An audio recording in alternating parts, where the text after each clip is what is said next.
In the past few videos, I have shown how to prepare the protein and ligand, how to run AutuDock Vina without using command prompt, how to prepare the configuration file, and in the last video, I have shown how to split the single output file into various conformations.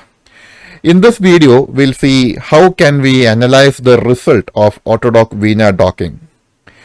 So as a general revision, we'll have to open the sample log.txt file, and here we have information like this, that is, there are 9 conformations, and conformation 1 is having the most affinity, that is minus 6.3, 2 is also having minus 6.3, and conformation 9 is having minus 5.7, and that is the least affinity here, affinity value here.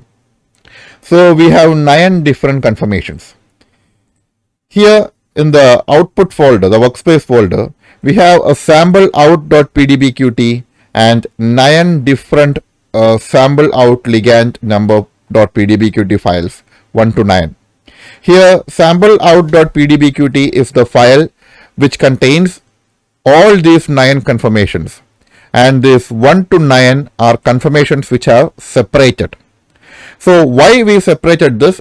It's simply because we mostly need the conformation which is having the highest affinity, or any conformation which is having the higher affinity. So probably 1, 2, or mostly conformation 1. So it is better to select this conformation. It is better to select split it from the other conformation so that we can analyze them separately. Now, in order to analyze these conformations, you need a molecular viewer. You can use Discovery Studio, PyMol, or anything like even the AutuDock GUI itself. That is the same GUI which we have used to run AutuDock Vina. And in the first example, I'll show you how to read this sample out.pdbqt file and the specific split file using AutuDock Vina GUI. So, and this is the AutuDock Vina GUI. Here we can go to Analyze, Docking, Open AutuDock Vina Result, and for the first example, I'll select this file, that is the output file, which contains all the conformations, not the split one, all the conformations. Here a window will pop up, single molecule with multiple conformations. Click OK, and this is the molecule. This is the conformation with the highest affinity. If you press your right and left arrow keys, you can see the other conformations also. See, this is minus 5.7, minus 5.8, minus 5.9, minus 5.9, minus 6.2, minus 6.3, and you can see that in some cases there is no ligand. The ligand is not visible here. Don't worry about this. We can easily solve it after opening the macromolecule. So the ligand is now ready here, and this is the most stable conformation, because if I press the left arrow key again, there is nothing more. If I press the right key, you have the lower energy conformations. Now, to open the macromolecule, go to Analyze, Macromolecule, Open, and the protein.pdbqt. This is the macromolecule. This is the macromolecule. See, here you can see that this is our ligand. If I select it, sorry, yeah, this is the ligand, and it shows that its affinity is minus 6.3. It's given here, it's minus 6.3. Now, if you want to check the other configuration, other conformation, you can press the right arrow key, and this is the next conformation. Here, you can see that this is the difference. This was the first conformation, minus 6.3 affinity, and this is the second one. The only difference is that they are bonded or they are having interactions with different amino acids. Now, if you press the right arrow key again, this is the third conformation, minus 6.2.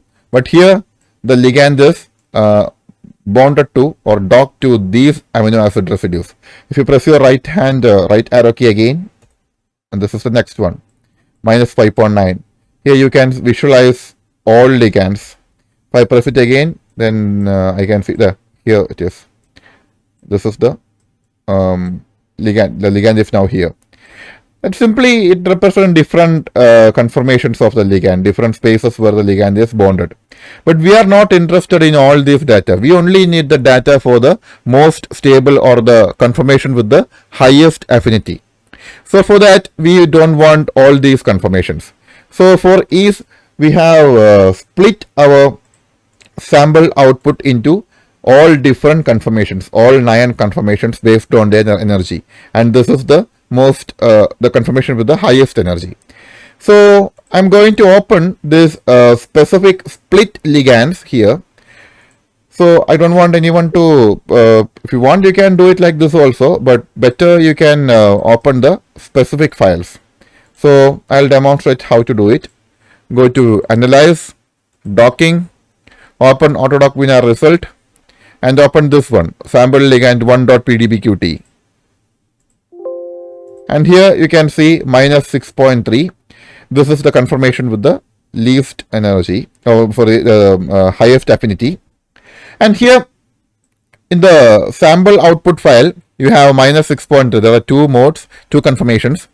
And this is the first conformation. If you press the right or left arrows, it won't move because we have selected the split specific conformation. We have already split the conformations and it's the single conformation. Now we can open the macromolecule. Open and protein.pdbqt. And again, if you press the right and left arrows, there will be no change. This is the this is how, or this is where our protein and ligand have been docked. Now, in order to identify the residues, we can go to Analyze, Docking, and Show Interactions.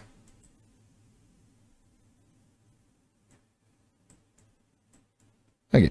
And you can change the display here from wireframe to solid. You can change the scaling factor. You can display the hydrogen bonds. And there are many other options you can use. If you use the for all residues, if you use it, then the entire protein will be here. The entire protein will be present. But if you select this off, then only those regions where the interactions have taken place will be displayed here. Now, in order to analyze this, you can just open, zoom it like this. Here, it predicts that phenylalanine, the 294th residue, ASN 151, GLN 1110, ILE 106. These are the residues where docking has taken place. So if you are doing specific docking, then you have to select all these residues, 151, 294, 110 and 106, because these are the places where the most stable docking has taken place. You can also change the background color to various values like this, etc. But don't expect this to show very clear or values like this, because there are some specific or better softwares which can show the interactions more clearly. So this is one way to identify the site of docking. So you can also use this GUI, but the problem here is that if you are going for any publication or any other further improvement in your studies, sometimes the result obtained from this GUI may not be enough for you. So for that, we have other GUIs available like Discovery Studio or PyMol, etc. In this video, I'll just give a short description of how to use Discovery Studio. So in order to download Discovery Studio, you have to go to the browser and type Bioviva Discovery Studio, and here comes the first option, free download Bioviva Discovery Studio. You can select it and you can register and download it from Bioviva Discovery Studio. Since I have already downloaded, I am not going to download it again. It's a pretty easy job, you don't have to worry about much. And here Discovery Studio 2021 client, open it. See, the good thing about Discovery Studio is that it will automatically synchronize with your computer. It will work based on your computer specifications and your computer capacities. So it won't be causing much lag or problems with the system. And this is Discovery Studio. This is a welcome page. I'll just close it. Now in Discovery Studio, I'm going to do the same procedure, visualizing our protein ligand complex. So for that, go to File, Open, and first I'm going to open my protein, that is the ligand.pdb. Sorry, the protein.pdb. I'm going to open my PDB here, the protein file. This is my protein file. See, but the problem is that now I have opened the PDB file here. This PDB file may contain some other molecules like water molecule or any heteroatom, unwanted residues like that. So in order to remove them, this you can see this tiny red drops here. These are water molecules. In order to remove them, we need to select these molecules. So there is an option for hierarchy here. Sometimes it may not be visible here. So in order to bring them to the screen, go to View and select Hierarchy. Here you can see protein chain A, protein chain C, then heteroatoms, water, etc. The ligand group. See, this is a structure that I have downloaded directly from the internet, the PDB site. This is not a prepared protein. If I want a prepared protein, then I have to open the PDB or PDBQT file, which I have already prepared using AutuDock GUI. That is here. But Discovery Studio is also a very good GUI which can be used to prepare our protein. So I'll show you how to prepare the protein here. So in order to prepare the protein, you need to first remove the water molecule. For that, click water and cut it. It's gone. Water is gone. Also, you need to remove protein chain C. How to remove protein chain C?